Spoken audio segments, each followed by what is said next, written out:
El profesor Gallo era un gran profesional, un gran historiador, un excelente docente, un gran amigo y sobre todo un gran conocedor de la historia política argentina.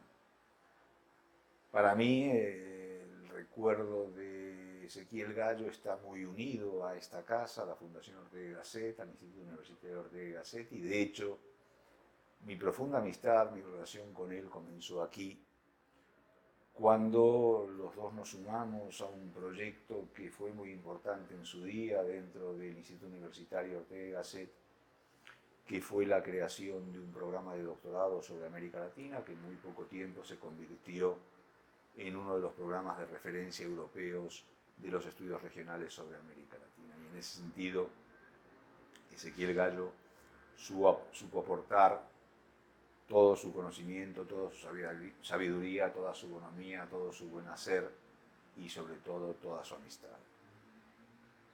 ¿Cómo era Ezequiel Gallo en el trato cercano?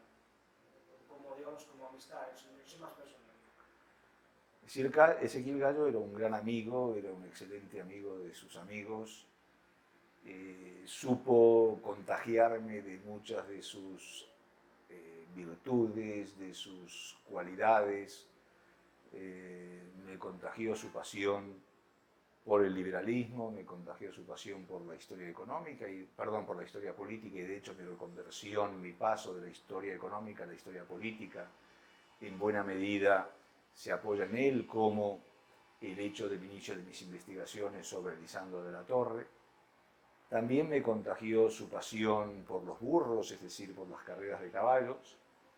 Sin embargo, lo que no logró contagiarme fue su pasión, uno de sus vicios, de sus grandes vicios, que era la de mezclar el café solo con la Coca-Cola. Yo insistía en tomar bien café, bien Coca-Cola cuando estaba con él, pero eso de mezclar ambos dos tenía un límite más allá de la buena amistad que tenía con Ezequiel. Si tuviéramos que destacar, digamos, del trabajo intelectual del profesor Gallo de cara a las futuras generaciones, ¿qué podríamos, digamos, extraer de ese trabajo? Yo creo que había varias cuestiones que resaltar. Primero, eh, la perspectiva con la cual Ezequiel analizaba todos los problemas históricos. Nada era blanco-negro, nada era irremediablemente de una situación o estaba vinculado a un proceso determinista que tenía un origen claro y un final y un desenlace mucho más claro todavía.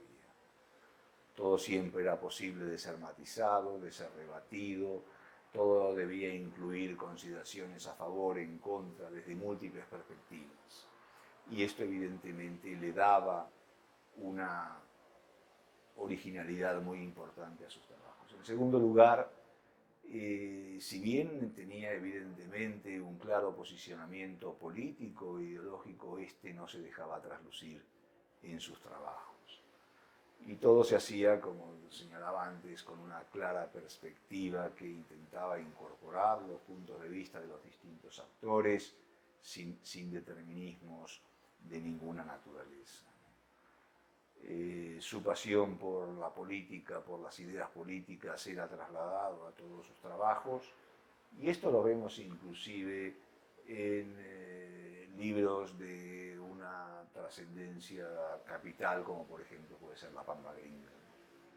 En los inicios del Instituto Universitario Ortega y Gasset organizamos con Ezequiel Gallo unos cursos de verano, y uno de los invitados que trajimos, que fue el que abrió el curso de ese primer año, fue el expresidente argentino Raúl Alfonsín, que lo invitamos al poco tiempo de haber terminado su mandato, un mandato que terminó de forma abrupta y anticipada.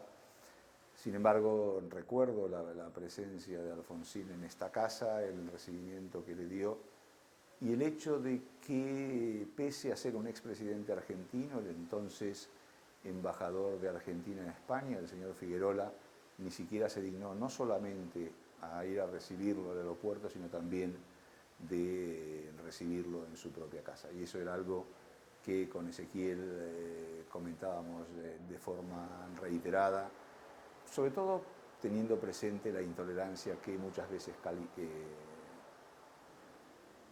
caracterizaba la política argentina.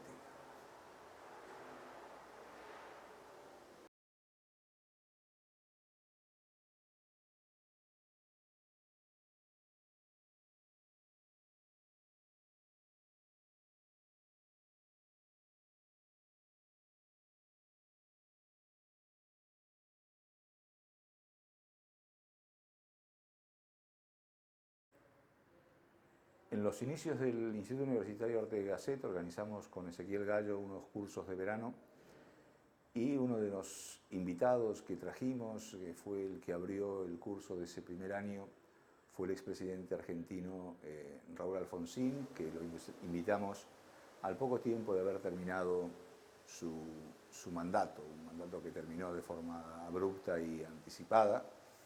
Sin embargo, recuerdo la presencia de Alfonsín en esta casa, el recibimiento que le dio y el hecho de que, pese a ser un expresidente argentino, el entonces embajador de Argentina en España, el señor Figuerola, ni siquiera se dignó no solamente a ir a recibirlo al aeropuerto, sino también de recibirlo en su propia casa. Y eso era algo que con Ezequiel comentábamos de forma reiterada, sobre todo teniendo presente la intolerancia que muchas veces